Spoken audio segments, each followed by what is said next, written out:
আমি একটি হাদিসের প্রেমে পড়ে গেছি।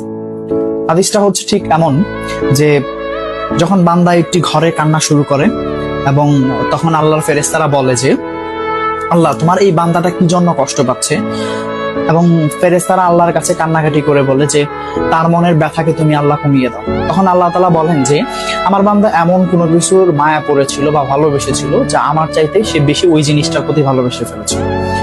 আমি আমার বান্দার কষ্ট আমি বুঝি এবং আমি দুঃখী মানুষের মানে ভগ্ন হৃদয়ের মানুষের খুব কাছাকাছি অবস্থান করি। কত দূর? 1 হাত দূরে আল্লাহ তাআলা অবস্থান করেন।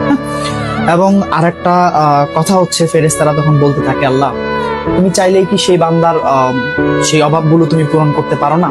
তখন আল্লাহ তাআলা বলেন যে আমি ওয়াদা করতেছি আমার বান্দা যে জিনিসটা তার জীবন থেকে হারিয়েছে তার চাইতে অধিক উত্তম জিনিস আমি তাকে দিব, যা দেখে পৃথিবীর মানুষ বিস্মিত হবে।